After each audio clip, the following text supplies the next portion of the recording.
सभी को नमस्कार। आयोजन होम्यो प्लेटफॉर्म पर आपका सभी का स्वागत है। जैसा कि हमारा प्रयत्न रहता है, आपको कुछ चीज़ें बीमारियां हैं उनके बारे में जितना डॉक्टर फिजिशियन आपको बता नहीं पाते और पेशेंट को ये जानना होता है कि वाकई ये तकलीफ़ क्या है, कैसी हुई है, उसके बारे में हम जानकारी देने की कोशिश करते हैं ताकि थोड़ी सी समझ बैठे बीमार को और उसको पता लगे कहाँ खराबी है, क्या है, कैसी है। तो आज का टॉपिक है एनीमिया। कई बार क्या है, जैसे हिंदी जनरल भाषा में अपन कह देते हैं खून की कमी, और डॉक्टर वर्ड जो यूज़ करते हैं इसके लिए वो एनीमिया वर्ड यूज़ करते हैं। तो एनीमिया का मतलब होता है शरीर के अंदर हमारे जितना खून आना चाहिए वो उससे नॉर्मल मात्रा में कम से कम, ज़्यादा से ज़्यादा की एक रेंज है, उस रेंज से न तो ज़्यादा होना चाहिए न कम होना चाहिए। तो एनीमिया का मतलब कि उस रेंज से कम आ गया है, खून की कमी आ गई। सीधा सीधे वर्ड में बात करें तो खून की कमी आ गई है, तो उसको हम एनीमिया बोलते हैं। तो एनीमिया क्या होता है ये बताया। इसके बाद में होते हैं कि इसके लक्षण क्या होते हैं। जब एनीमिया की स्थिति होती है तो आपको कैसे पता लगेगा कि ये पेशेंट है या ये रोगी है, इसको एनीमिया हो सकता है। सबसे पहले है कि जो स्किन है अपनी, ये ललाई नहीं रहेगी, इसमें पीलापन आ जाएगा, सफ़ेदपन सा दिखेगा, रुखी रुखी हो जाएगी, इस तरीके की चीज़ें आएंगी। दूसरा चीज़ ये तो स्किन के बारे में देखने से। दूसरी और चीज़ क्या होगी कि बीमार को क्या महसूस होगा। बीमार को ये महसूस होगा कि उसके स्किन में रेसेज हो सकती हैं, चमड़ी खुजली आनी शुरू हो सकती है, कुछ चिंटियाँ सी काट रही है, ऐसा महसूस हो सकता है उसको। या उसको सबसे मोटा काम उसको कि बार बार उसका सांस उठेगा, जैसे सीढ़ियों में चढ़ना है तो खास करके, या कोई थोड़ा सा वजन उठा लिया, या कोई तो बड़ी बाल्टी वाल्टी पानी की उठा ली, जो भी चीज़ वजन उठाए तो उससे दिक्कत आएगी उसको। ये हो गया, ठीक है। हार्ट की धड़कन है उसकी उसकी वो चीज़ें अब नॉर्मल हो जाएगी। तो ठीक है, कुछ खाया पिया है वो नहीं लगेगा, क्यों कि खाया पिया जितना खाते हैं, जैसा अच्छा है बुरा जो भी खाते हैं, चाहे वो बुरा है चाहे अच्छा है, वो जाके तो खून में मिलता है, फिर खून पूरी बॉडी के अंदर उसको डिस्ट्रीब्यूट करता है, बांटता है। तो ये उसके लक्षण रहेंगे, मोटा मोटी लक्षण ये रहेंगे। आंखों की तरफ अगर हम देखें तो सबसे बहुत ही अच्छा तरीका इसका देखने का है कि आंख की जो पलक है उसे नीचे वाली पलक है उसको इस तरीके से करके देखो, नीचे के अंदर की साइड में खूब ललाई दिखे, इसका मतलब तो खून अच्छा है। और वो यहाँ पे पीलापन या सफेदी दिखेगी, सबसे बेहतरीन टेस्टिंग ये है, चाहे वो किसी डॉक्टर के लिए हो चाहे आपके लिए हो। तो इस तरीके से आप उसको चेक करते हैं, ठीक है। और एक तरीका और है, ये उंगली है, उंगली को इस तरीके से आके थोड़ा सा यहाँ पे दबाओगे, यहाँ पे ललाई नहीं आएगी, उसको सफेद दिखेगा या पीला दिखेगा, और वरना तो यहाँ पे अच्छा खून होता है तो एकदम से लाल हो जाती है। तो ये चीज़ उसको उससे अपन पता लगाते हैं। वैसे भी लेबोरेटरी में जांच करते हैं तो उसके अलग प्रोसेस है, उस तरीके से वो अपने को रिपोर्ट देते हैं। तो उसके अंदर क्या चीज़ होता है कि अपने को पता लग जाता है कि हाँ ये चल ठीक है।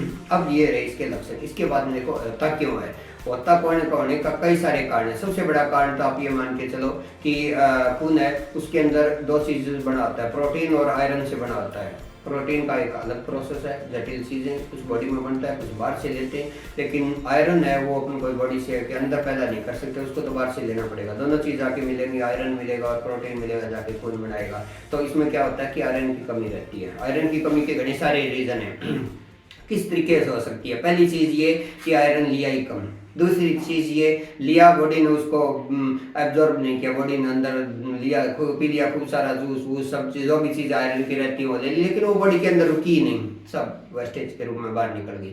तीसरा तरीका ये चीज़ होता है कि हमारी आंख के अंदर इस टाइप के बैक्टीरिया होते हैं, यूजफुल बैक्टीरिया होते हैं, जो कि विटामिन का प्रोडक्शन करते हैं, विटामिन B12 का निर्माण करते हैं। वो उसमें एब्जॉर्ब आंख से उसको आयरन को सोखने, बॉडी के अंदर सोखने में मदद करता है, वो नहीं हो पाता है। तो इस तरीके से कई बार चौथा और भी कारण हो सकता है, ब्लडिंग हो गया, अभी ब्लडिंग हो गई, किसी वजह से खून बह गया और उसकी हम पुष्टि कर नहीं पाए। और सबसे मोटा कारण, औरतों में ज़्यादा बीमारी होती है, और औरतों में इसका मुख्य कारण और कोई कारण कुछ भी नहीं हो, महीने वाले दिन तो ब्लड लॉस होना ही होना है, तय है। लेकिन वो खून की कमी तो तय है, लेकिन उसकी प्रतिपूर्ति हुई कि नहीं हुई, कितनी हुई, कैसे हुई, वो बात की बातें कि हुई कि नहीं हुई, लेकिन नुकसान होना तय है। तो उस वजह से भी हुआ है कि अगर इंटेक नहीं किया, ठीक से नहीं लिया गया डाइट, आयरन वाली डाइट ठीक से नहीं ली, तो उसमें डेफिनेटली वो 2-3 पीरियड आएंगे, उसके बाद में कमी आ जाएगी, ठीक। तो ये चीज़ें होती हैं, ये इसके कारण रहे, ये कारण हो गए, ये हो गए। अब देखो इलाज की बात करें अपन, इलाज के तौर पर बात करें तो दवाइयाँ तो है ही हैं, लेकिन दवाइयों के साथ में दवाइयाँ मरते हुए को बचाती हैं। दवाइयों के सहारे ये नहीं है कि आप डाइट पे ध्यान नहीं दो और ठीक है गोली खा लेंगे, कैप्सूल खा लेंगे, उससे आयरन की पूर्ति हो जाएगी, खून की पूर्ति है, नहीं। जब एक लेवल से नीचे चला जाता है बॉडी में, उस टाइम में बॉडी के पास इतना टाइम नहीं होता कि इधर से खाया पचाया, वो जाके उसने ब्लड बनाया, और इसलिए बाहर से दवाइयाँ देती है। दवाइयाँ मरते को बचाती हैं सिर्फ, और वो आपको कुदरत के नज़दीक आने का मौका देती हैं। तो दवाइयों की जगह दवाइयों का भी महत्व है, वो अपनी दवाइयाँ ले, और उसके या उसके साथ या उसके पहले भी भी या उसके बाद में भी हर जगह मेंटेन करना पड़ेगा आपको। कुदरत को मेंटेन करना पड़ेगा। कुदरत के अंदर डाइट के अंदर जब हम बात करते हैं, क्या होता है कि क्यों होती है डाइट में कमी? एक तो ये चीज की लापरवाही होती है कि पता ही नहीं होता कि डाइट खूब ले रहे हैं आपने खूब सारी डाइट ले ली, आयरन की डाइट ले ली, लेकिन आपको ये पता ही नहीं कि वो पेट में रुकेगी कि नहीं रुकेगी, वेस्टेज के रूप में बाहर निकल जाती है।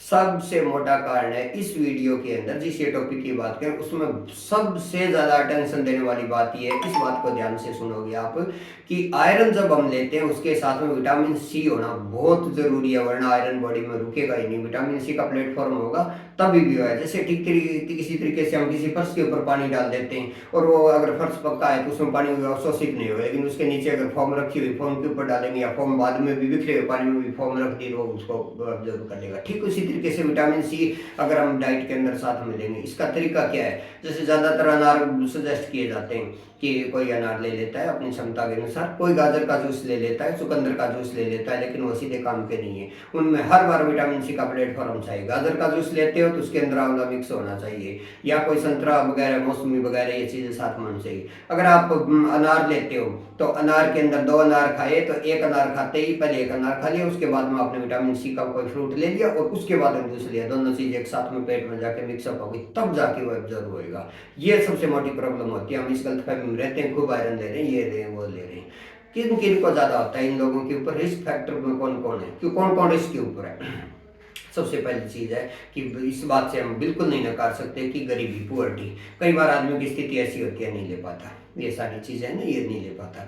दूसरी चीज है कि कुछ लोगों की ये गलतफहमी होती है कि महंगे आइटम जो महंगे फ्रूट्स वगैरह इनके अंदर आयरन होता है, जबकि ऐसा होता ही नहीं, उल्टा है सिस्टम बिल्कुल। जितनी सस्ती चीजें गाजर और चुकंदर जितनी सस्ती है, जितने ज्यादा उसमें विटामिन के और आयरन के कंटेंट होते हैं, किसी में होते ही नहीं। 100, 200, 500 रुपए किलो के फ्रूट में नहीं होते।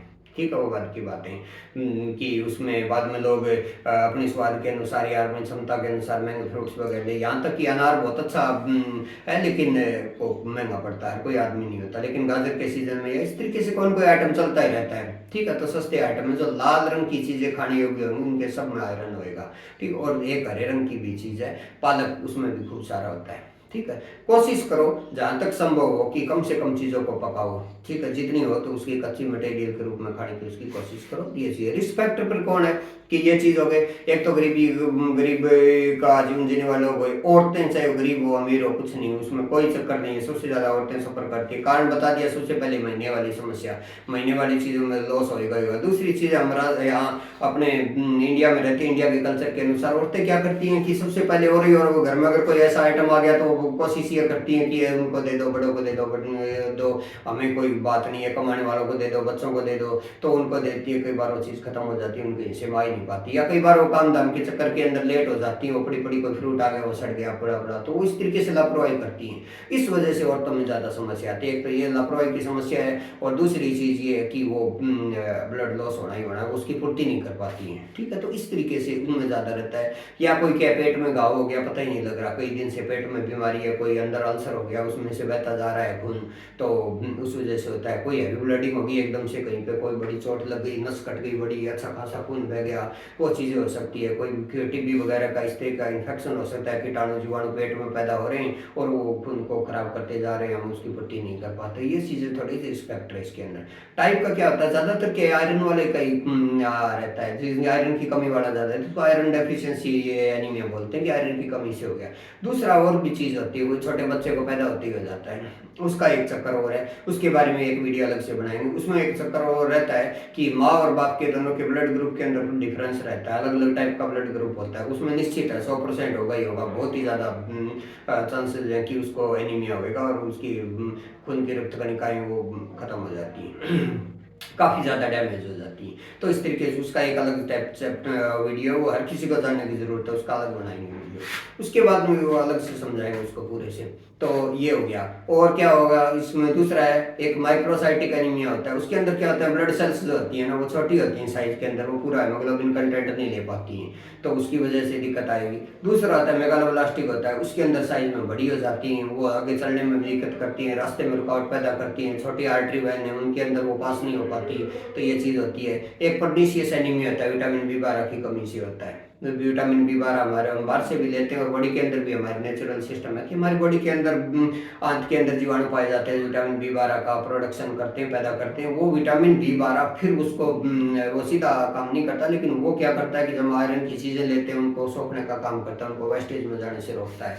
तो इस तरीके से ये बातें इसमें हो सकती हैं। तो इसमें हमारे प्लेटफॉर्म के अंदर क्या होता है कि होम्योपैथी में अपने अपने हिसाब से आयरन के सप्लीमेंट हैं, टॉनिक हैं और इलाज भी हैं, लेकिन होम्योपैथी के रूप में अगर बात करें तो होम्योपैथी में वो चीज़ें वही हैं, आयरन से ही बनती है वो भी चीज़ें, लेकिन यहाँ बनाने की विधि थोड़ी सी दूसरी है और वो एब्जॉर्ब बहुत जल्दी होती है। ठीक उदाहरण के तौर पर हम बताएं कि कई बार जैसे ओल्ड एज में थोड़ी सी 50 के बाद में औरतों को कैल्शियम देना होता है, तो कैल्शियम और किसी पैथिक में जैसे आयुर्वेद वगैरह में और देते हैं ना कैल्शियम, तो जल्दी से एब्जॉर्ब कम होता है। लेकिन हमारे वाले बनाने की विधि अलग है, मतलब होम्योपैथी की बात करूं मैं तो विधि अलग है। उस विधि में उसकी पावर इतनी ज़्यादा बढ़ा दी जाती है, उस फॉर्म में चेंज कर दिया जाता है कि उसके चांसेस उनसे काफ़ी ज़्यादा है एब्जॉर्ब होने के, उस बॉडी के अंदर रुकने के।